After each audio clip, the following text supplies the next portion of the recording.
बस बस 1 मिनिटात बरं का. माहिती मला बिलावर किती वेळ बोलताय ते. नाही मला थांबू शकत नाही तुम्ही, पण मी थांबतो. सभापती अध्यक्ष महोदय, सन 2025 विधानसभा विधेयक क्रमांक 25 माननीय मुख्यमंत्री महोदय आणि माननीय राज्यमंत्री महोदय यांचं मी मनापासून या ठिकाणी अभिनंदन करणार आहे. अध्यक्ष महोदय, हे रोजच मड अशी अवस्था आमच्या भागातल्या ग्रामीण भागातल्या आमदारांची आहे. सगळ्यांकडे येणाऱ्या पेशंटची संख्या ही खूप मोठ्या प्रमाणावरती आहे आणि आतापर्यंत मुख्यमंत्री सहायता निधीला आम्ही पत्र दिली. मुख्यमंत्री सहायता निधीची मदत होते अध्यक्ष महोदय, परंतु काय की हे पेशंट गेल्याच्या नंतर पेशंटचं बिल एवढ्या मोठ्या प्रमाणावर होतं अध्यक्ष महोदय की फक्त त्या पेशंटच्या जवळ असणाऱ्या नातेवाईकांनाच याची कल्पना जास्त येते. आणि अध्यक्ष महोदय, आणखी एक नवा विषय आहे. मी सन्माननीय मंत्री महोदयांना विनंती करतो की आपण चॅरिटी ही दवाखान्यावरती लावण्याचा प्रयत्न करतोय, परंतु का प्रत्येक दवाखान्यामध्ये प्रत्येक डॉक्टरच्या नातेवाईकाचंच मेडिकल व्हायला लागले, याचा सुद्धा विचार करण्याची आवश्यकता आहे अध्यक्ष महोदय. जेवढं दवाखान्याचं बिल होतंय तेवढंच मेडिकलचं बिल होतंय. हे काय?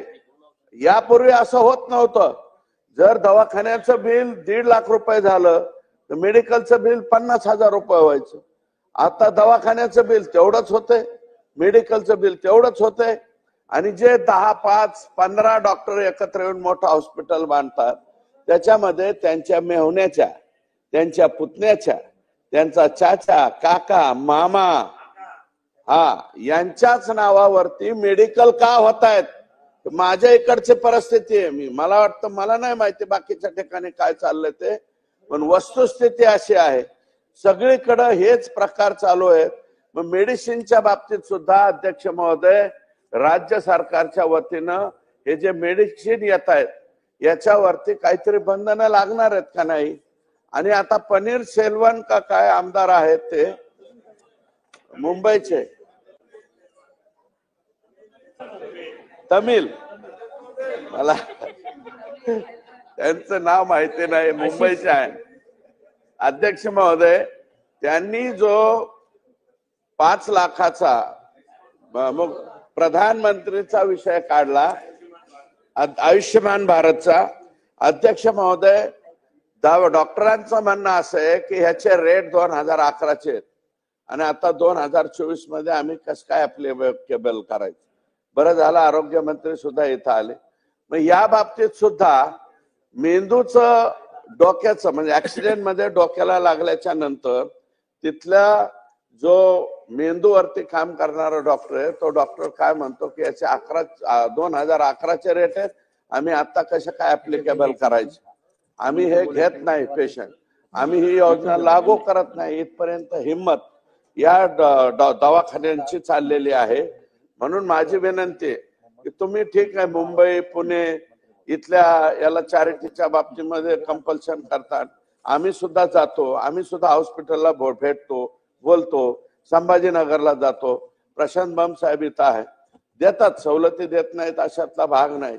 परंतु माझी विनंती अध्यक्ष महोदय की मेडिकल बरोबर, म्हणजे दवाखान्याच्या डॉक्टरच्या किमती बरोबर मेडिकलच्या बिलाच्या बाबतीत सुद्धा काही ना काहीतरी या कंपन्यांना बंधनं पाहिजे. तो काय 1.5 लाखाचा दवाखाना आणि 1.25-2 लाखाचं मेडिकल बिल, ही कुठली पद्धत आली?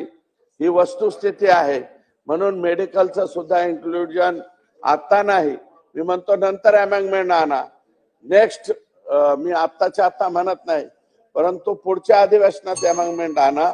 याच्या बाबतीत सुद्धा कायदेशीर बडगा हा त्या डॉक्टरांच्या वरती, दवाखान्यावरती दाखवला. अध्यक्ष महोदय, मला थांबवता येणार नाही, मी माझं थांबतोय, पण तुम्ही असं म्हणल्यावर मी कवर भाषण करीत राहील.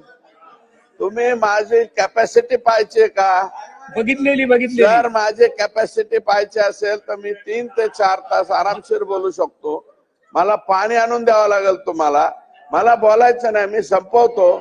अध्यक्ष महोदय, मेडिकलच्या बाबतीत सुद्धा काही ना काही निर्णय या ठिकाणी घेतला पाहिजे. गरिबाची अवस्था फार बिकट आहे.